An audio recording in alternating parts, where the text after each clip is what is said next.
સૌપ્રથમ જોઈએ આજના મુખ્ય સમાચાર. પીએમ મોદીની સોમનાથ યાત્રા ભવ્યાતિ ભવ્ય બને તે માટે તંત્રની તડામાર તૈયારીઓ.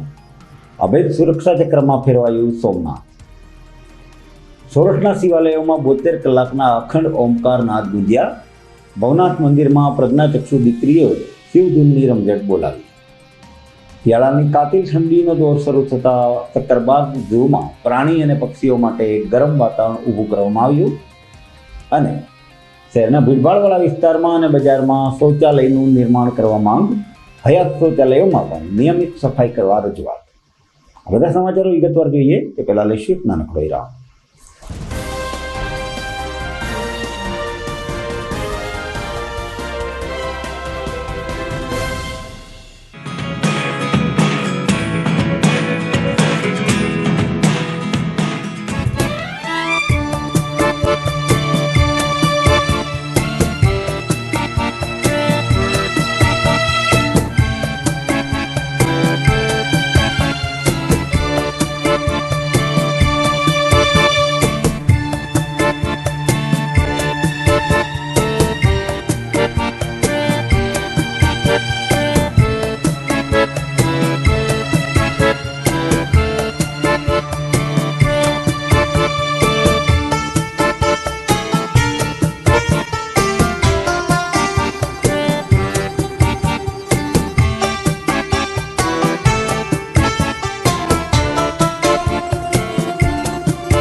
Good morning.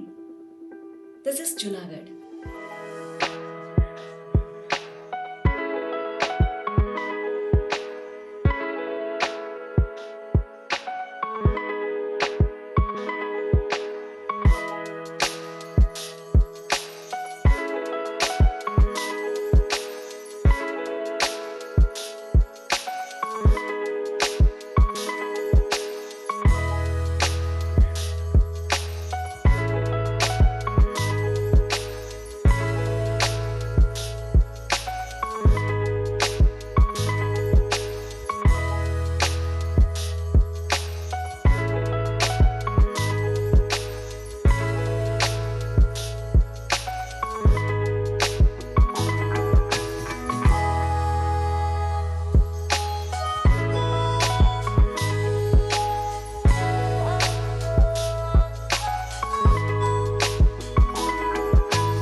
હવે જોઈએ સમાચાર વિગતવાર. દેશના વડાપ્રધાન નરેન્દ્ર મોદી સોમનાથ આવી રહ્યા છે ત્યારે તેની સુરક્ષાને લઈ બંદોબસ્ત ગોઠવી દેવામાં આવ્યો છે. સમગ્ર ભારતના સ્વાભિમાન એવા દ્વાદશ જ્યોતિર્લિંગના પ્રથમ જ્યોતિર્લિંગ સોમનાથમાં વડાપ્રધાન નરેન્દ્રભાઈ મોદીના અધ્યક્ષસ્થાને સોમનાથ સ્વાભિમાન પર્વ ઉજવાઈ રહ્યું છે, જે અંતર્ગત સોમનાથમાં તૈયારીઓનો આખરી ઓપ આપવામાં આવી રહ્યો છે. સોમનાથ મંદિર પરિસર તેમજ આસપાસના વિસ્તારમાં ચુસ્ત પોલીસ બંદોબસ્ત ગોઠવવામાં આવ્યો છે. વહેલી સવારથી લઈ મોડી રાત્રિ સુધી police round the clock patrolling શરૂ કરવામાં આવ્યું છે. ઘોડેસવાર police, dog squad police, mobile van સહિત પોલીસનો રાઉન્ડ ધ ક્લોક બંદોબસ્ત ગોઠવી દેવામાં આવ્યો છે. મુખ્ય રસ્તાઓ પર બેરિકેડ મૂકવામાં આવે છે તો અમુક રસ્તાઓ વન વે જાહેર કરવામાં આવ્યા છે. સોમનાથ મંદિરમાં Z+ સુરક્ષામાં આવતું હોય તેમજ વડાપ્રધાન નરેન્દ્રભાઈ મોદી પણ Z+ સુરક્ષાવાળા હોય પોલીસ સજ્જ બની છે. આવતા જતા તમામ વાહનોનું સઘન ચેકિંગ પણ હાથ ધરવામાં આવ્યું છે. ગીર સોમનાથ જિલ્લા એસપી જયદીપસિંહ જાડેજાની સૂચનાથી વિશાળ પોલીસ કાફલો ગોઠવી દેવામાં આવ્યો છે.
સ્વાભિમાન પર્વની ઉજવણી થઈ રહી છે. માનનીય વડાપ્રધાન શ્રી નરેન્દ્ર મોદી સાહેબ દ્વારા આજે ઉજવણીની આપણે શરૂઆત કરી છે એ આજથી કરી છે.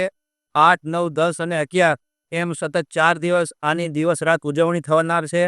આપણે જાણીએ છીએ કે માનનીય મોદી સાહેબ ખુદ પધારવાના છે.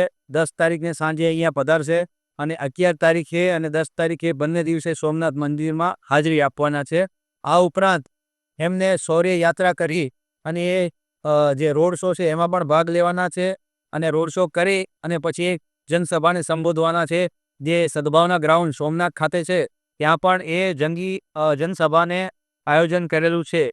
તો આ એક પછી એક સતત આપણે 2 દિવસ લગભગ 4 થી 5 જેટલા પ્રોગ્રામ છે એને ધ્યાને રાખી અને માનનીય પ્રધાનમંત્રી શ્રીની સુરક્ષા કેટેગરીને ધ્યાનમાં રાખી અને માનનીય DGP સાહેબ, માનનીય આપણા ડેપ્યુટી સીએમ સાહેબની સૂચના અનુસાર અમે ખૂબ જ ચુસ્ત બંદોબસ્ત ગોઠવ્યો છે. 24/7નો બંદોબસ્ત ગોઠવ્યો છે કારણ કે આપણે જાણીએ છીએ કે સોમનાથ મંદિરમાં સતત 72 કલાક અખંડ ઓમકાર નાદ અત્યારે થઈ રહ્યો છે. આ ઉપરાંત 8, 9 અને 10 આ 3 દિવસોના રાત્રિના સમયે સાંસ્કૃતિક કાર્યક્રમો થશે જેમાં સોમનાથ મહાદેવ અને મહાદેવના સાનિધ્યમાં ડાયરા અને ભજનનું આયોજન કરેલું છે. અને અમારા તંત્ર તરફથી પણ સામાન્ય લોકોને પણ ખૂબ સારી સગવડ આપવામાં આવી છે. એ લોકોને શાંતિથી આવી શકે, કોઈ પણ જાતની સુરક્ષાની ચિંતા કર્યા વગર આવી શકે અને માનનીય પ્રધાનમંત્રી સાહેબની પણ સુરક્ષા વ્યવસ્થિત રીતે જળવાઈ રહે એ માટે અમારી BDDSની ટીમો, માઉન્ટેડની પોલીસ, અમારી સ્થાનિક પોલીસ, આ ઉપરાંત બહારના જિલ્લાઓમાંથી પણ માનનીય DG સાહેબે અમને 1500થી વધારેનું ફોર્સ ફાળવ્યું છે. આ ઉપરાંત જિલ્લાની પણ ફોર્સ થઈને ટોટલ 2000થી ઉપરાંતની પોલીસ, SRP, સ્પેશિયલ એક્શન ફોર્સની ટીમો, આ ઉપરાંત NSD, SPG અને ઘણી બધી અમારી જે એજન્સીઓ સાથે સંકલન હોય છે એ બધી એજન્સીઓ અત્યારે આવી પહોંચી છે. અને આજે અમે રિહર્સલ 1 પૂરું કર્યું છે અને સોમનાથ મંદિરમાં જઈ અને આખા સમગ્ર PM શ્રીના રૂટનું નિરીક્ષણ કર્યું છે. જે પણ અમને નાની મોટી ખામીઓ જણાઈ છે તે બધાને કમ્પ્લીટ કરી છે અને અમે ખૂબ જ આશ્વસ્ત છીએ કે માનનીય વડાપ્રધાન મોદી સાહેબના જે આ સોમનાથ સ્વાભિમાન પર્વના કાર્યક્રમને અમે ખૂબ શાંતિથી, ખૂબ ઉલ્લાસપૂર્વક ઉજવશું અને લોકોને પણ કિંતો આનંદ આવશે. અને જે આપણે સોમનાથના સ્વાભિમાનને જે આપણે ઇતિહાસમાં જે જાણીતું હતું કે ભાઈ સોમનાથ મહાદેવ હજારો કિલોમીટર સુધી એની ભવ્યતા અને દિવ્યતા એ સુવાસ ફેલાયેલી હતી, એ જ સમયમાં આપણે એની દિવ્યતા અને ભવ્યતા પહોંચાડી શકશું એવી અમને આશા છે અને પૂરો વિશ્વાસ છે. આ રોડ શોમાં પ્રથમ વખત 108 માઉન્ટેડ પોલીસના અશ્વો સાથે રહેવાના છે. આ અશ્વો ખૂબ જ તાલીમ પામેલા છે અને એ એકદમ પરંપરાગત વેશભૂષામાં સજ્જ થઈ અને જે સોમનાથ મહાદેવની સુરક્ષા માટે જે આપણા સનાતન ધર્મીઓ જે બલિદાન આપેલા છે એનું એક પુનર્જીવન કરવા માટે એક આયોજન કરેલું છે. અને લોકોને પણ એ સમયમાં આપણે એક ઝાંકી બતાવવા માંગીએ છીએ કે એ સમય કેવી પ્રકારનો વાતાવરણ ઊભું થયું હશે. અને જે અખંડ આપણે જે ઓમકારના નાદ છે તેનાથી આ જે વાતાવરણ છે એકદમ દિવ્યમય થઈ ગયું છે. અને ખૂબ મોટી સંખ્યામાં જિલ્લાના અને બહારના લોકો પણ મહાદેવના દર્શન કરવા માટે ખૂબ જ ઉલ્લાસપૂર્વક આવી રહ્યા છે. સોમનાથમાં સ્વાભિમાન પર્વની ઉજવણી ચાલી રહી છે ત્યારે 8 થી 10 જાન્યુઆરી 3 દિવસ સૌરાષ્ટ્રના અનેક શિવ મંદિરોમાં 72 કલાકના ઓમકાર નાદનું આયોજન કરવામાં આવ્યું છે. જૂનાગઢના સુપ્રસિદ્ધ ભવનાથ મંદિર ખાતે ગઈકાલે પ્રજ્ઞાચક્ષુ બહેનો દ્વારા શિવ સ્તુતિ અને ઓમકાર નાદનું ગુંજન કરી વાતાવરણમાં ભક્તિનો સંચાર કરવામાં આવ્યો હતો. એટલે કે શહેર ભાજપ પ્રમુખ ગૌરવ રૂપારેલીએ જણાવ્યું હતું કે સોમનાથ દાદા એ કરોડો હિન્દુઓની આસ્થાનું કેન્દ્ર છે, ત્યારે ભવનાથ, સિદ્ધેશ્વર અને બેલનાથ સહિતના શિવ મંદિરોમાં આ પ્રકારે શિવ ભજન અને ઓમકારનાદ સાથે સોમનાથ સ્વાભિમાન પર્વની ઉજવણી કરવામાં આવી રહી છે. 24 કલાક સુધી જુદા જુદા શિવ ભક્તો દ્વારા અખંડ જાપ ચાલુ રાખવામાં આવશે. આ રીતે સળંગ 72 કલાક સુધી શિવહોમનો નાદ શિવ મંદિરમાં ચક્ષુ બહેનો દ્વારા સતત ધૂન કરી અને વિશ્વની કલ્યાણ માટે પ્રાર્થના કરવામાં આવશે. નાગભાઈ સિંહવાળા મેનન ટ્રસ્ટી ગાયત્રી શક્તિપીઠ જુનાગઢ તથા કરુણા સેવા મંડળ ઝાંઝરા રોડ પર આવેલી સંસ્થા દ્વારા આ નરેન્દ્ર મોદીના જે કાર્યક્રમ છે ત્યાં સોમનાથ મંદિરના જે 75 વર્ષ નવનિર્માણના થયા છે એ અનુસંધાને અને જ્યારે 1000 વર્ષ પહેલા જે આ મંદિરનો ધ્વંસ કરવામાં આવ્યો હતો મોહમ્મદ ગજની તરફથી, એના અનુસંધાને સારા હિન્દુસ્તાનની અંદર, સારા સૌરાષ્ટ્રની અંદર ઓમ બ્રહ્મનાદની ધૂનનો નાદ થાય અને ગુંજન થાય એ માટેનો આ કાર્યક્રમ ગુજરાત ગવર્મેન્ટ તરફથી અને ભાજપ પક્ષ તરફથી ગોઠવવામાં આવેલ છે. તો ભવનાથના પટાંગણામાં 3 દિવસના 8, 9 અને 10 3 દિવસનો સતત 24 કલાક નોનસ્ટોપ ધૂન, કીર્તન અને પ્રાર્થના શિવ મહિમાનો આ કાર્યક્રમ છે. ગોહિલ સાહેબ છે, કલેક્ટર સાહેબ અને તથા ભાજપના ગૌરવભાઈ તથા અન્ય લોકો એભાભાઈ તરફ માંડીને આ કાર્યક્રમનો ભાગ રહ્યા. ગોસાઈ બાપુ, જોરુભાઈ, પછી બીજા ડાભીભાઈ અને પછી બાબલુભાઈ વગેરે અમારા અહીંયા ઉપસ્થિત રહીને આ કાર્યક્રમને મજબૂત બનાવવા માટે પ્રયત્ન કરીએ છીએ. મીડિયા દ્વારા અમને જે સહકાર આપ્યો એ બદલ જય માતાજી, જય ભવનાથ દાદા કી.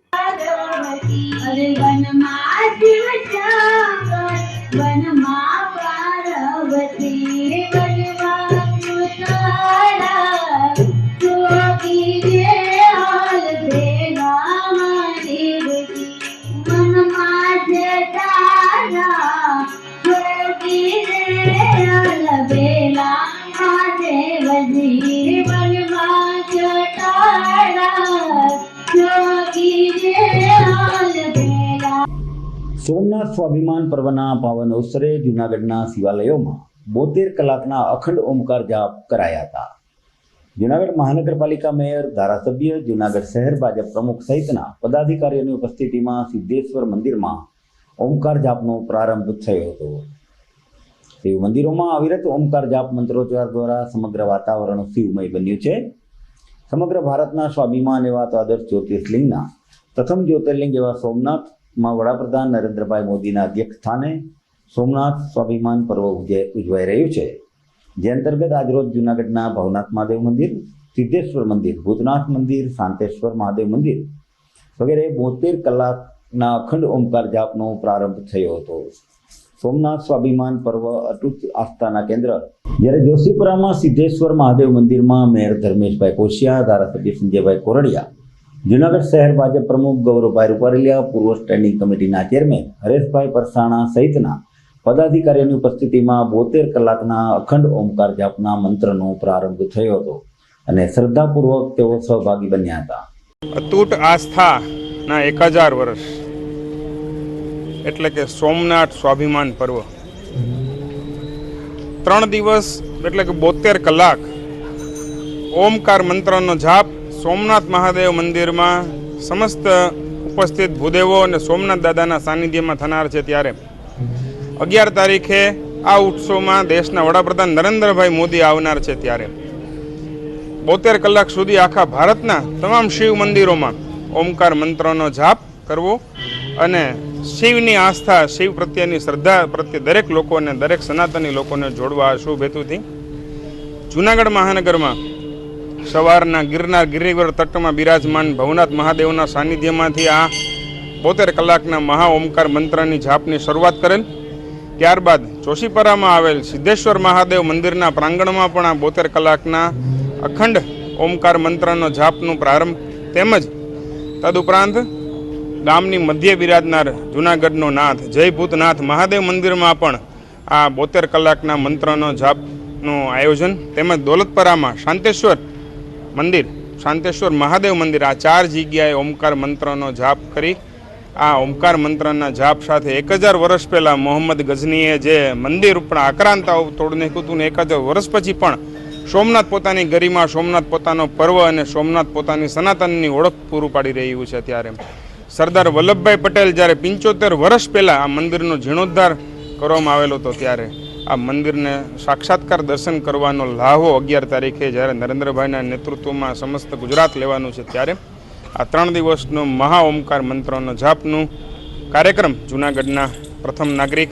ધર્મેશભાઈ, જૂનાગઢના લોકલાડીલા ધારાસભ્ય સંજયભાઈ, તેમજ આ વોર્ડના ઉપસ્થિત સૌ નગરસેવકશ્રીઓ, વિસ્તારના સૌ જનો તેમજ શિવ પ્રેમી જનતાની સાથે આ કાર્યક્રમમાંથી શરૂ કરવામાં આવેલ છે.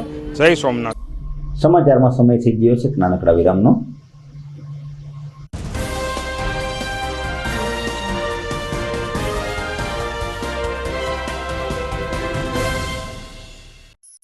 અભિનંદન વેવાય, એ આજનો દિવસ આપણા માટે ખૂબ શુભ છે, કેમ કે તમારી દીકરી નિશા અને મારા દીકરા સંજુના લગ્નની તારીખ નક્કી થઈ ગઈ ને.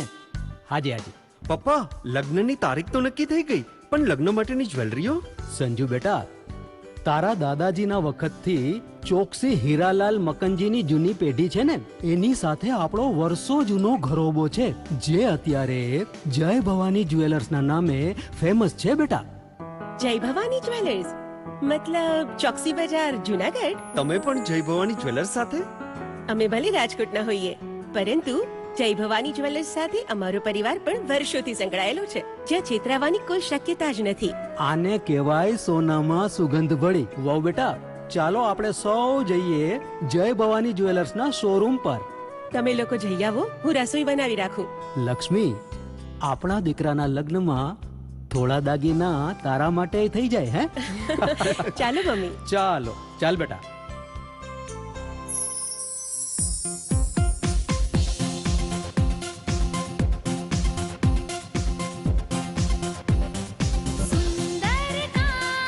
વ્યાજબી દામ, એક જ નામ, જય ભવાની જ્વેલર્સ. તહેવાર વ્યવહાર, બંગડી વીટી હાર, ડિઝાઇન અપાર, જય ભવાની જ્વેલર્સ, જય ભવાની જ્વેલર્સ.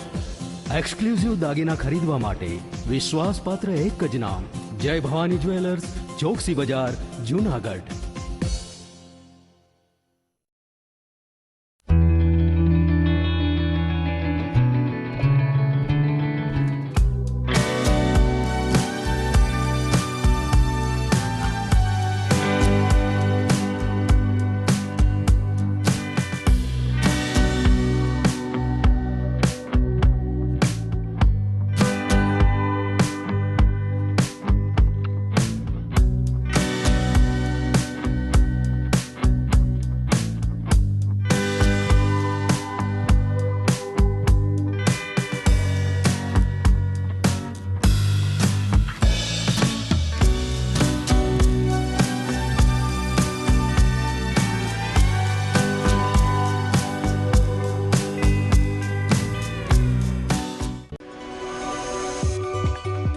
જૂનાગઢના યુવા ક્રિકેટ પ્રેમીઓ માટે આનંદના સમાચાર. જૂનાગઢમાં સૌ પ્રથમ વખત શરૂ થઈ ચૂક્યું છે box cricket. The fun Leo resorts and ક્લબના ભવ્ય ટેરેસ ઉપર બોક્સ ક્રિકેટ.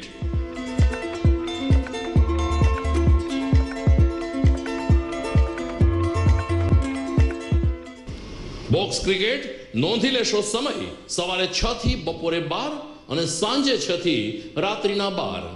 વ્યવસાયકારો નોકરિયાત વર્ગ માટે ખાસ રાત્રિનો સમય પણ શરૂ કરવામાં આવ્યો છે. એક વખત અચૂક રમો બોક્સ ક્રિકેટ. યુવા ક્રિકેટરોને ઉત્તેજન આપતા the fun Leo resorts and ક્લબના આ નવતર અભિગમમાં જોડાવ અને બોક્સ ક્રિકેટનો આનંદ માણો. વિશેષ માહિતી અને રજીસ્ટ્રેશન માટે સંપર્ક 0285 2658 444.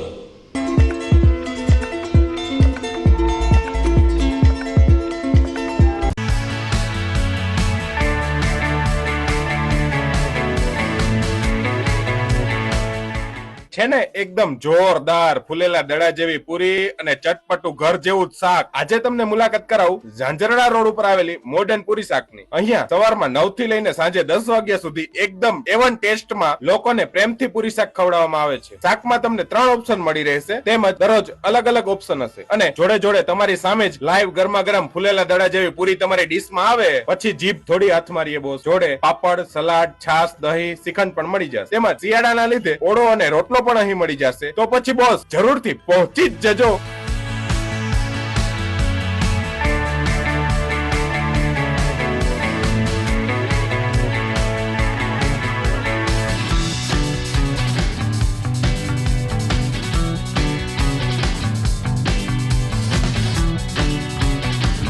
મોડર્ન પૂરી શાક.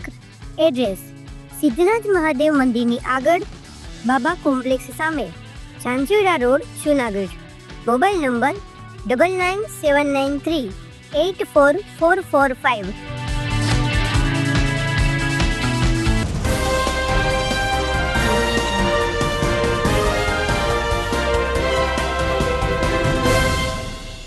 વિરામ બાદ આપનું સ્વાગત છે.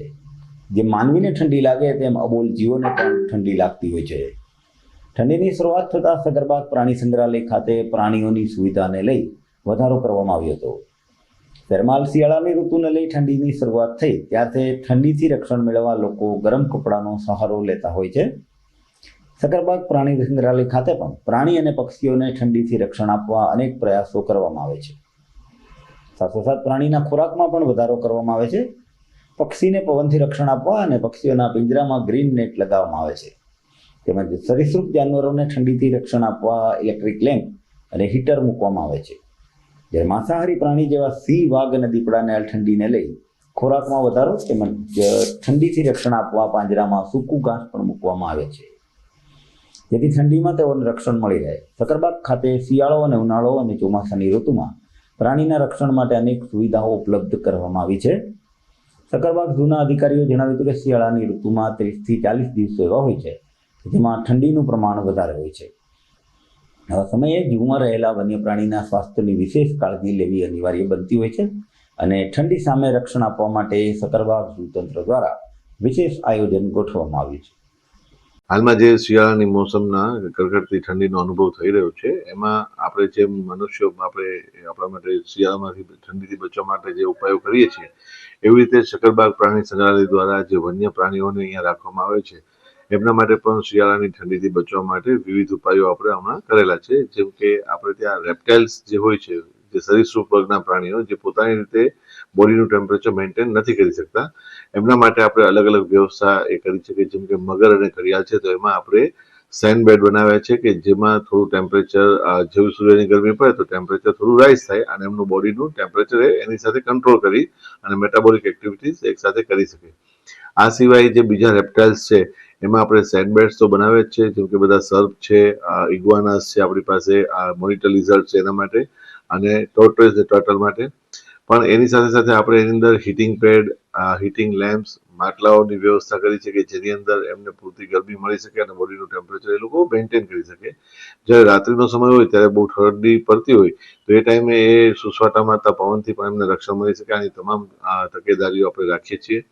પક્ષીઓ માટે આપણે ગ્રીન નેટનો શેડ બનાવીએ છીએ તથા નેસ્ટિંગ બોક્સ એને આપીએ છીએ અને એની સાથે સૂકી ઘાસના એને બિછોના પણ બનાવી આપીએ છીએ કે જેમાં બેસીને એમને પૂરતી ગરમી મળી શકે. આ સિવાય જે મેમલ્સ છે, એટલે કે જેટલા પણ સસ્તન વર્ગના પ્રાણીઓ છે એ પોતાની રીતે જ પોતાના બોડીનું ટેમ્પરેચર મેન્ટેન કરી શકે છે. તો એમને જે મેટાબોલિક એક્ટિવિટીઝ વધી અને પોતાના શરીરનું ટેમ્પરેચર મેન્ટેન કરવા માટે જે ગરમીની જરૂરિયાત હોય છે એ ખોરાકમાંથી મેળવતા હોય છે. તો આપણે એના ખોરાકની અંદર 10 થી 20% વધારો કરી દઈએ છીએ કે જેનાથી એમને પૂરતી ગરમી એમાં મળી શકે. જે હર્બીવોર એનિમલ છે એના માટે પણ આપણે સૂકી ઘાસના બીછોના બનાવીએ છીએ અને ગ્રીન નેટ્સ આપીએ છીએ. બિગ કેટ્સ આપણી પાસે જેટલા છે કાર્નિવોર એનિમલ્સ એના માટે નાઇટ શેલ્ટર્સની વ્યવસ્થા કરવામાં આવી છે અને ત્યાં એમના ઓટલા બેડ્સ બનાવે છે કે જેના ઉપર બેસી અને થોડું ટેમ્પરેચર એમનું મેન્ટેન થઈ શકે અને એમને ઠંડા પવનોથી રક્ષણ મળી શકે. આમ અલગ અલગ જાતના તમામ પ્રાણી પક્ષીઓ અને સરીસૃપો માટે આપણે અલગ અલગ જાતની સકરબાગ પ્રાણી સંગ્રહાલયમાં ઠંડીથી બચવા માટેની વ્યવસ્થા કરેલી છે અને જેના લીધે પ્રાણીઓની હેલ્થ માં પણ સારો સુધારો દેખાય છે. આ સિવાય આપણી જે વેટરનરી ડોક્ટર્સની ટીમ છે એમના દ્વારા એમનું 24/7 હેલ્થ મોનિટરિંગ કરવામાં આવે છે કે કોઈ બી એનિમલ્સને જો આ થર્મિયા જેવું હાઇપોથર્મિયા જેવું કશું દેખાય આપણને તો એને તરત ને તરત આપણે ટ્રીટ કરી શકીએ. હાલમાં જેમ પશુ પક્ષીઓની આપણે સંભાળ રાખી છે એવી રીતે સકરબાગ પ્રાણી સંગ્રહાલયની અંદર પણ શિયાળાની મોસમને લીધે પ્રવાસીઓનો વધારો અને થોડો ધસારો જોવા મળે છે, જેમાં મુખ્યત્વે એન્ડ ઓફ ધ યર હતું 2025 એમની ફેસ્ટિવલ સિઝન અને હવે જે મકર સંક્રાંતિ આવી રહી છે આ સમયગાળા દરમિયાન મુખ્યત્વે અમારા જે પ્રવાસીઓ હોય છે એની અંદર નાના બાળકો અને સ્કૂલના પ્રવાસોનું પ્રમાણ વધારે હોય છે. પ્રતિવર્ષ સકરબાગ પ્રાણી સંગ્રહાલયની અંદર નવેમ્બર, ડિસેમ્બર, જાન્યુઆરી અને ફેબ્રુઆરી આ 4 મહિનાની અંદર વિદ્યાર્થીઓ મોટા પ્રમાણમાં ઝૂની મુલાકાત લેતા હોય છે. વિદ્યાર્થીઓ છે એ મતલબ પાયોનિયર્સ છે, બધા આવતીકાલના દેશનું ભવિષ્ય છે. એમનામાં જો એમને વન્ય પ્રાણીઓ વિશે અત્યારથી સેન્સરાઇઝ કરવામાં આવે અને જાગૃતિ લાવવામાં આવે તો ખૂબ સારા પરિવર્તનો અને રિઝલ્ટ આપણને ફ્યુચરમાં મળી શકે એમ છે. આથી એમને વન્ય પ્રાણીઓ વિશે વધારે જાગૃત કરવા માટે અને સેન્સિટાઇઝ કરવા માટે ગુજરાત સરકાર દ્વારા જે સકરબાગ ઝૂ છે એમાં પ્રવેશ દરોમાં પણ વિદ્યાર્થીઓ માટે ખાસ એમને કન્સેશન આપવામાં આવે છે. જેમ કે મૂળ ફી આપણી 40 રૂપિયા છે પ્રતિ પર્સન, તો એમાં જે વિદ્યાર્થીઓ છે એમના માટે ફક્ત 10 રૂપિયા જેટલી ફી રાખવામાં આવી છે, જે ઓલમોસ્ટ ચોથા ભાગની ફી છે. તો આમ એકદમ ઓછા ખર્ચની અંદર વિદ્યાર્થીઓ અહીંયા જો બધા વન્ય પ્રાણીઓને નિહાળી શકે છે નજીકથી અને એમના વિશે તમામ જાણકારીઓ પણ મેળવી શકે છે. પ્રતિવર્ષ સકરબાગની અંદર 1 મિલિયનથી વધારે મતલબ કે 10 લાખથી પણ વધારે પ્રવાસીઓ અહીંયા મુલાકાત લેતા હોય છે, જેમાંથી 40%થી પણ વધારે એટલે કે 4 લાખ જેટલા વિદ્યાર્થીઓ સરેરાશ અહીંયા સકરબાગ ઝૂની આ ઠંડીની सीजन मुलाकात ली है. राजस्थान उदयपुर से जॉइंट डायरेक्टर एजुकेशन डिपार्टमेंट से हम लोग एपीजे अब्दुल कलाम योजना के अंतर्गत राजस्थान गवर्नमेंट ने सरकारी स्कूलों में जितने रीजन के हमारे स्टूडेंट हैं टॉपर, उसमें से 50-50 प्रत्येक जिले से उन्होंने चयनित करके 7 जिलों के 350 स्टूडेंट लेके हम यहाँ आए हैं. जूनागढ़ में आज हमने फोर्ट देखा है, देन आफ्टर गिरनार हम गए हैं, तो बच्चे जितना जा पाए उतना उनको घुमा के और अब फिर हम यहाँ लेके आए हैं. बहुत अच्छा लगा. જૂનાગઢ શહેર ભારતીય જનતા પાર્ટીના પ્રમુખ ગૌરવ રૂપારેલિયાના જન્મદિવસ નિમિત્તે યુકે સેવા સમિતિ દ્વારા ત્રિવિધ કાર્યક્રમો યોજાયા હતા. યુકે સેવા સમિતિના પ્રમુખ કિશોરભાઈ વાડિયા, અખિલ સૌરાષ્ટ્ર કચ્છ રઘુવંશ સેનાના પ્રમુખ ગિરીશભાઈ કોટેચા, યતીનભાઈ કારિયા દ્વારા સિવિલ હોસ્પિટલ ખાતે પ્રસૂતા વિભાગમાં દાખલ દર્દીને ચોખ્ખા ઘીનો શીરો આપવામાં આવ્યો હતો. તેમાં જનરલ વોર્ડમાં જમણવાર તથા દિવસ રાત સિવિલમાં સેવા આપતા સિક્યુરિટીના જવાનોને ચોખ્ખા વિતરણ કરવામાં આવ્યા હતા. આ કાર્યક્રમમાં mayor Dharmeshbhai Koshiya, civil surgeon Krutharth Brahmbhatt, professor PB Unadkat, Girishbhai Kotecha, રઘુવીર સેનાના ગિરીશભાઈ આડતિયા, ભરતભાઈ રૂપારેલિયા, જનકભાઈ ટીલાવત, ભાવેશભાઈ સાગર મકવાણા, દીપલ રૂપારેલિયા સહિતના લોકો ઉપસ્થિત રહ્યા હતા. ગઈકાલે ગુજરાતના નાયબ મુખ્યમંત્રી શ્રી હર્ષભાઈ, આજે મારો જન્મદિવસ અને આવતીકાલે દીપલ રૂપારેલિયા અમારા વોર્ડના પ્રમુખ, ત્રણેયનો જન્મદિવસ હોય. જન્મદિવસની ઉજવણી ભારતીય જનતા પાર્ટીના સંસ્કાર મુજબ કોઈ સેવાથી થાય, કોઈ લોકોને ઉપયોગી થવાના કાર્યક્રમોથી થાય, આવા શુભ હેતુથી અવારનવાર સિવિલ હોસ્પિટલ મુકામે આવવાનું થાય છે. અહીંના સંચાલક ડૉક્ટર શ્રી બ્રહ્મભટ્ટ સાહેબ, તેમના સહયોગથી ખૂબ સરસ અહીંયા લોકોની સેવા કરવાની તક મળે છે. ત્યારે આજરોજ મારા જન્મદિવસ નિમિત્તે યુકે સેવા સમિતિ હોય, જૂનાગઢના બ્રહ્મભટ્ટ સાહેબ હોય, રઘુવીર સેના હોય, આ બધાના સંયુક્તથી સરસ મજાનો કાર્યક્રમ અને અહીં શીરો વિતરણ હોય. અહીંના 84 જેટલા સિક્યુરિટી ગાર્ડ છે, આ 84 જેટલા સિક્યુરિટી ગાર્ડને ચોખા વિતરણ, અહીં જે સામે દરેક વોર્ડમાં છે દરેક લોકોને ભોજન વિતરણ, સુવાવડી બાઈને શીરાનું વિતરણ, જેટલું બને એટલું શક્ય હોય છે. આખા દિવસમાં અમે નક્કી કર્યું છે કે લોકોની સેવા થાય. આજના દિવસે પણ બીજા અલગ અલગ આના સિવાયના ઘણા બધા કાર્યક્રમોનું આયોજન થયું છે. ત્યારે તમામના આશીર્વાદો મળે અને તમામના આશીર્વાદોથી જૂનાગઢની જનતાનું ભલું કરવાની અમને તક મળે, એવી અમે આશીર્વાદ લેવા માટે આવ્યા છીએ. આ કાર્યક્રમમાં મારી સાથે જૂનાગઢના પ્રથમ નાગરિક એવા ધર્મેશભાઈ, જૂનાગઢના પૂર્વ deputy mayor Shri Girishbhai, UK સેવા સમિતિ વતી યતીનભાઈ, રઘુવીર સેનાના જિલ્લા પ્રમુખ ગિરીશભાઈ, અમારા વડીલ અને જેમને જલારામ અવતાર કહેવામાં આવે છે ઉડડકર સાહેબ, તેમજ સમસ્ત મારી ભારતીય જનતા પાર્ટીનો પરિવાર, મારી ટીમ, મારા સાથી, મારા મિત્રો, સર્વે મારા જન્મદિવસની સેવાકીયની ઉજવણીમાં સાથે જોડાણા.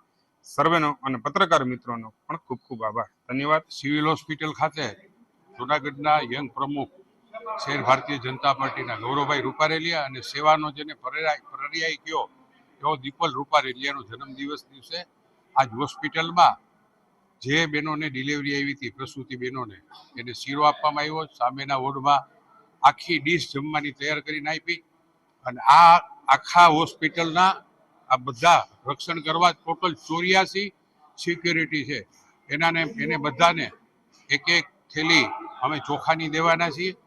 હું તો બધાને એમ કહું કે તમે જ્યારે આવો ત્યારે સિક્યુરિટીનું પણ ખાસ ધ્યાન રાખો, કારણ કે 24 કલાક એ ડ્યુટી ભજવતા હોય છે. કોઈ વસ્તુ બગડે નહીં, કોઈ વસ્તુ ખરાબ ન થાય અથવા અહીંયા કોઈ ન્યુસન્સ ન આવે, એના માટે બધા સિક્યુરિટીને પણ હું ધન્યવાદ આપું. એની નોકરી વફાદારીથી કરે છે અને કરતા રહી એવી પરમ કૃપાળુ પરમાત્માએ પ્રાર્થના કરું. આજે જુનાગઢ સિવિલ હોસ્પિટલની અંદર મારા મોટા ભાઈ, મારા માર્ગદર્શન અને જુનાગઢ શહેર પ્રમુખ એવા ગૌરવભાઈ રૂપારેલિયાના જન્મદિવસ નિમિત્તે ગર્ભવતી માતાઓને શીરો આપવામાં આવ્યો, સિક્યુરિટી ગાર્ડને ભોજન આપવામાં આવ્યું અને અવારનવાર ગૌરવભાઈ રૂપારેલિયા સિવિલ હોસ્પિટલની અંદર કંઈક ને કંઈક સેવાકીય પ્રવૃત્તિ કરતા હોય છે, ત્યારે અમે પણ સાથે આવતા હોઈએ છીએ. અને સિવિલ હોસ્પિટલના સર્જન બ્રહ્મભટ્ટ, જ્યારે અમે વારંવાર એને પૂછતા હોઈએ છીએ કે સાહેબ કાંઈ પણ જરૂર હોય તો અમારું ધ્યાન દોરજો, જ્યારે પણ એને ફોન કર્યો હોય સારી રીતે રિસ્પોન્સ મળ્યો હોય છે. અને કોઈ પણ દર્દીઓ મુસીબતમાં હોય ત્યારે પણ બ્રહ્મભટ્ટ સાહેબને ફોન કરીએ, તાત્કાલિક નિરાકરણ કરવામાં આવે છે. સિવિલ હોસ્પિટલ જુનાગઢ ખાતે જુનાગઢ શહેર ભાજપ પ્રમુખ શ્રી ગૌરવભાઈ રૂપારેલિયા તથા દીપલભાઈના જન્મદિન નિમિત્તે સગર્ભા માતાઓ બહેનોને શીરો અને જમવાનું પીરસેલ છે. આ ઉપરાંત સિવિલ હોસ્પિટલની સુરક્ષામાં ખડે પગે રહેતા સિક્યુરિટી ગાર્ડ્સ માટે પણ તમામ સિક્યુરિટી ગાર્ડ્સને ચોખા આપવામાં આવેલ છે અને આવી વિવિધ સેવાકીય પ્રવૃત્તિઓ નિયમિત રીતે કરવામાં આવતી હોય છે. તે બદલ સિવિલ હોસ્પિટલ જુનાગઢ પરિવાર વતી હું તેઓનો ખૂબ હૃદયપૂર્વક આભાર વ્યક્ત કરું છું અને ભગવાન તેઓને દીર્ઘાયુષ્ય બક્ષે અને સમાજના જરૂરિયાતમંદ લોકોની વધુને વધુ સેવા કરવાની શક્તિ અર્પે તેવી પ્રાર્થના કરું છું. જૂનાગઢમાં લેઉવા પટેલ સમાજના સમાધાન પંચ અને મેરેજ બ્યુરોની વાર્ષિક સાધારણ સભા યોજાઈ હતી. લેવા પટેલ સમાજની એકતા, સંસ્કાર અને સામાજિક સુસંગતતાને વધારે મજબૂત બનાવવાના હેતુથી મળેલી આ વાર્ષિક સાધારણ સભામાં સમાજના આંતરિક પ્રશ્નોનું સમાધાન, પારિવારિક વિવાદોનું શાંતિપૂર્વક નિવારણ, સમાજના દીકરા દીકરીને યોગ્ય જીવનસાથી મેળવવામાં સરળતા રહે તેવા મુદ્દા ઉપર ચર્ચા કરવામાં આવી હતી. લેવા પટેલ સમાજની આ મિટિંગમાં દોડિયાવાડીના ટ્રસ્ટી પ્રમુખ Karchanbhai Dhaduk, trustee doctor GK Gajera, Jayrambhai Timdiya, Anilbhai Patodiya સહિતના ટ્રસ્ટીઓ હાજર રહ્યા હતા. સમાધાન પંચના પ્રમુખ અમુભાઈ પાનસુરિયાએ વર્ષ દરમિયાન સમાધાન પંચ દ્વારા કરવામાં આવેલી કામગીરીની રૂપરેખા રજૂ કરી હતી. મેરેજ બ્યુરો તરફથી ભદ્રાબેન વૈષ્ણવે વર્ષ દરમિયાન કરવામાં આવેલ કામગીરીની સમીક્ષા રજૂ કરી. સભામાં વજુભાઈ હિરપરવા, સુરેશભાઈ પાનસુરિયા, જયંતિભાઈ કાછડિયા, ભરતભાઈ વૈષ્ણવ, નટુભાઈ પોંકિયા, ગોપાલભાઈ રાખોલિયા, નટુભાઈ કાનાણી તેમજ મહિલા સદસ્યો જિજ્ઞાબેન ધડુક, ભાવનાબેન પોશિયા, ભદ્રાબેન વૈષ્ણવ, નિર્મલાબેન ડોબરિયા, પારુલબેન જોથાણી, મીનાબેન સુખડિયા, જયશ્રીબેન પરસાણા સહિતની મોટી સંખ્યામાં સમાજના લોકો હાજર રહ્યા હતા. એટલે અમને તો એટલો બધો હૃદયથી આનંદ છે કે સમાધાન પંચમાં કેસો આવે છે એનો અમે તરત જ નિકાલ કરીએ. પહેલે જ મિટિંગમાં, બીજી મિટિંગમાં બોલાવીએ એટલે 2 મિટિંગમાં પૂરો થાય. થવાનું હોય તો ન થવાનું હોય તો કંઈ લીગલી સલાહ આપીએ.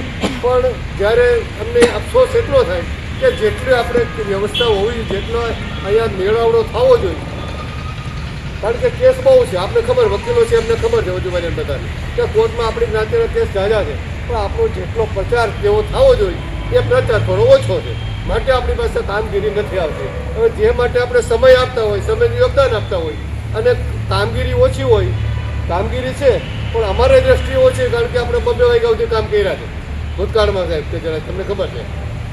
એટલે એમ થાય કામગીરી ઓછી આવે છે. એટલે એના માટે શું કરવું એ પણ આજે આપણે વડીલા કહેશે એ પ્રમાણે આપણે આયોજન કરવું છે દરેક તાલુકે જઈને. પણ તમારા સદસ્યોને મારી એક જ વિનંતી છે કે આપણે જ્યારે સમાધાન પંચ શરૂ કરી ત્યારે ફક્ત ને ફક્ત પુરુષો બોલે એટલું નહીં, પણ મહિલાઓ પણ પ્રશ્ન કરીને તમે આગળ વધો. આજે મીટિંગ ગોઠવેલી છે તો સર્વ ટ્રસ્ટીગણ તેમજ આપણા ભાઈઓ બહેનો, આજે હું મેરેજ બ્યુરોના પ્રમુખ તરીકે હું બધી અપડેટ આપવા માગું છું. તો અમારે સાહેબ આજે મેરેજ બ્યુરોને 1 વર્ષ પૂરું કુલ દીકરાની બાયોડેટા 117 આવેલી છે અને 117 વાલીઓએ અહીં વિઝિટ અમારી કરેલી છે. અને બીજા નંબરમાં કે એમાં એન્જિનિયરિંગની વધારે બાયોડેટા આવી છે દીકરાની, અને દીકરીઓની બહુ ઓછી એવી છે, 13 જ બાયોડેટા આવી છે. એટલે ટૂંકમાં આપણે દીકરીને 13 એટલે અનબેલેન્સ છે બે બાજુ. અને બીજા નંબરમાં બીએડ અને એન્જિનિયરિંગ આ દીકરા વધારે છે અમારી પાસે આવેલા. અને બીજું કે આ ગ્રુપમાં છે ને અમે લોકોએ પછી નક્કી કર્યું કે વોટ્સએપ દ્વારા અમે અમારું ચાલુ રાખીએ, કે જેને દાખલા તરીકે મેરેજ બ્યુરોમાં જે બહેનો કામ કરે છે એના સગાવાલાની એવી રીતે બાયોડેટા લઈને પણ અમારી બહેનોએ ઘણું બધું સરસ કામ આપ્યું છે. અને સર અમારી આ મેરેજ બ્યુરોની ટીમ છે ને એક ફોન કરો ને એ બધી હાજર. સમાચારમાં સમય થઈ ગયો છે ફરીથી નાનકડા વિરામમાં.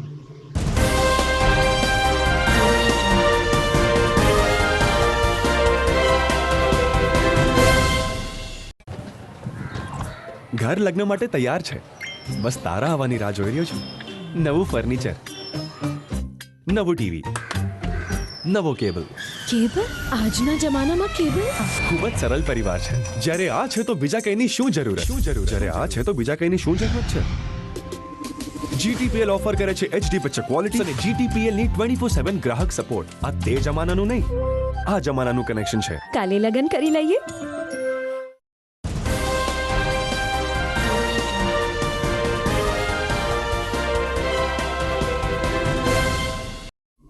ગ્રાન્ડ ફિનાલ કરાઓકે 2026નું આયોજન કરવામાં આવ્યું છે. જૂનાગઢ જિલ્લાના સર્વે જ્ઞાતિજનો માટે કરાઓકે 2026 કાર્યક્રમનું આયોજન કરવામાં આવેલ છે, જેમાં જૂના નવા ગીતો રજૂ કરવામાં આવશે. આ ક્ષેત્રે ગાયન ક્ષેત્રે ઉભરતી પ્રતિભાઓને પ્રોત્સાહન કરવા માટે ખાસ નિમંત્રણ પણ આપવામાં આવ્યું છે. સ્થળ અને સમય નોંધી લેશો. તારીખ 10/1/2026 શનિવાર, સમય સાંજે 6:30 થી 8. તેઓદિત્ય ઝાલાવાડી બ્રહ્મ સમાજની વાડી, મનોરંજન ગેસ્ટ હાઉસ સામે, બિલખા રોડ, જૂનાગઢ.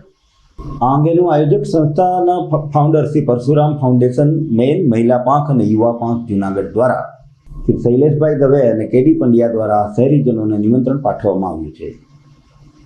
જૂનાગઢના વનમેન NGO દ્વારા કમિશનરને રજૂઆત કરાઈ છે. જિલ્લામાં રાષ્ટ્રભક્તિ સાથે લોકજાગૃતિ માટે કામ કરનાર ઓનલી ઇન્ડિયન દ્વારા જૂનાગઢ મ્યુનિસિપલ કમિશનરને આવેદનપત્ર પાઠવવામાં આવ્યું છે અને શહેરના કેટલાક વિસ્તારોમાં શૌચાલય બનાવવા માંગણી કરાઈ છે. ત્યારે અત્યારે જે શૌચાલયનો ઉપયોગ થાય છે ત્યાં યોગ્ય સફાઈ થતી ન હોવાને કારણે શૌચાલયની હાલત ખૂબ જ બદતર છે અને આજુબાજુના વેપારી પણ આખો દિવસ બદબુ આવતી હોવાનું જણાવે છે. અત્યારે શૌચાલયો પણ નિયમિત રીતે સાફ થાય એ માટે ઓનલી ઇન્ડિયને મનપા કચેરી ખાતે રજૂઆત કરી હતી. આજે હું ઓનલી ઇન્ડિયન વનમેન NGO મહાનગરપાલિકાના કમિશનરશ્રી, મેયરશ્રી, અધિકારી પદાધિકારીને નાનું એવું આવેદનપત્ર આપવા આવ્યો છું કે આ શહેરની અંદર સૌથી પહેલાં તો યુરિનલો બહુ ઓછી છે, જેને કારણે ગિરિરાજ મેન રોડ, જાંજરા રોડ, શેદની ટાંકી એવા અનેક જગ્યાએ વેપારીઓએ ખુલ્લામાં પેશાબ કરવા જવું પડે છે અને એના માટે ખાસ નવી યુરિનની જરૂર છે. પૂર્વ કમિશનરશ્રી 11 યુરિનલો મંજૂર કરી ગયા છે. સરદારબાગ પાસે પણ યુરિનલની ખાસ જરૂર છે, એવા નવી બને. ઉપરાંત ગાંધી ચોક, સુખના ચોક એવી અનેક યુરિનલો અત્યંત ખરાબ સ્થિતિમાં છે. એ યુરિનલને સારી રિનોવેશન કરવામાં આવે. ઉપરાંત મજરી દરવાજાવાળો જે રોડ છે જિલ્લા કોર્ટથી એની ફૂટપાથીઓને સાફસૂફ કરવામાં આવે, ત્યાંની પેશકદી આપવામાં આવે અને સરદારબાગમાં જે ફૂટપાથીઓ બની છે એવી સરસ મજાની ફૂટપાથીઓ આખા શહેરમાં બને. વાલા દવલાની નીતિ ન થાય એ માટે યોગ્ય પેશકદી હટાવી સરસ મજાની ફૂટપાથનો ઉપયોગ થાય, નવા 2 ગાર્ડન થાય અને ખાસ તો આઝાદ ચોકમાં જે સિટી બસ સ્ટેન્ડનું જે છાપરું છે એ રિપેર કરી અને લોકોને બેસવાનો વારો મળે એવી અનેક માગણીઓ માટે આજે માન્ય કમિશનર સાહેબને આવેદનપત્ર આપવા માટે વનમેન NGO જનહિત માટે આવ્યો છું. જય હિન્દ, વંદે માતરમ. જૂનાગઢમાં રેલવે સ્ટેશન કોલોનીમાં રહેતા ખુલ્લી કુંડીમાં ગાય પડી જતા દોડધામ મચી ગઈ હતી. સ્થાનિક લોકોએ જાણ કરતા ફાયર બ્રિગેડના કર્મચારીઓ દ્વારા પહોંચી જઈ અને ગાયનું મહામહેનતે રેસ્ક્યુ ઓપરેશન હાથ ધર્યું હતું. અને સલામત રીતે કુંડીમાંથી ગાયને બહાર કાઢી હતી. સ્થાનિકોએ જણાવ્યું હતું કે સત્વરે ખુલ્લી કુંડીઓ બંધ કરવામાં આવે જેથી આવા કોઈ અકસ્માતનો કોઈ ભોગ ન બને. મારું નામ અજયસિંહ પ્રતાપસિંહ ભાટી, ફાયરમાં ડ્રાઈવર કમ ફાયરમેન નોકરી કરું છું. અને આપણે અહીંયા રેલવેમાંથી કોલ આવેલો કે ગાય ગટરમાં પડી ગયેલી. તો તુરંત અમે આવેલા 5 મિનિટમાં અને ગાયને આપણે રેસ્ક્યુ કરેલું અને અહીંના રહેવાસી તેનો પણ ત્યાંથી કોલ કરેલો ને એ પણ મદદ કરવા લાગે. મારું નામ વલી મોહમ્મદ ઇસ્માઇલ ખાન પઠાણ. હું રેલવેમાં ટ્રેક મેન્ટેનરના પદ ઉપર કામ કરું છું. હું નોકરી ઉપરથી આવેલ ત્યાં થોડી વાર પહેલા બહાર નીકળતા બાથરૂમ જતા અહીંયા ધૂનવાની કુંડી છે તેમાં ગાય પડતા જોઈ મેં અને મેં મારા સાહેબને સીધો કોલ કરેલો. મારા સાહેબે ફાયર બ્રિગેડને કોલ કરી અને તુરંત એ ટીમ અહીંયા પહોંચી છે અત્યારે અને ગાયને સુરક્ષિત બહાર કાઢી. દર્શક મિત્રો, સમાચાર પૂરા કરતા પહેલા જોઈએ મુખ્ય સમાચાર ફરી એકવાર. પીએમ મોદીની સોમનાથ યાત્રા ભવ્યાતિ ભવ્ય બને તે માટે તંત્રની તડામાર તૈયારીઓ. અભેદ સુરક્ષા ચક્રમાં ફેરવાયું સોમનાથ. સોરઠના શિવાલયોમાં 72 કલાકના અખંડ ઓમકાર નાદ ગુંજ્યા. ભવનાથ મંદિરમાં પ્રજ્ઞાચક્ષુ દીકરીઓએ શિવધૂનની રમઝટ બોલાવી. શિયાળાની કાતિલ ઠંડીનો દોર શરૂ થતાં સક્કરબાગ ઝૂમાં પ્રાણી અને પક્ષીઓ માટે ગરમ વાતાવરણ ઊભું કરવામાં આવ્યું અને શહેરના ભીડભાડવાળા વિસ્તારમાં અને બજારમાં શૌચાલયનું નિર્માણ કરવા માંગ. હયાત શૌચાલયોમાં પણ નિયમિત સફાઈ કરવા રજૂઆત. આ સાથે આજના સમાચાર અહીંયા પૂરા થાય છે. અમને રજા આપશો. નમસ્કાર.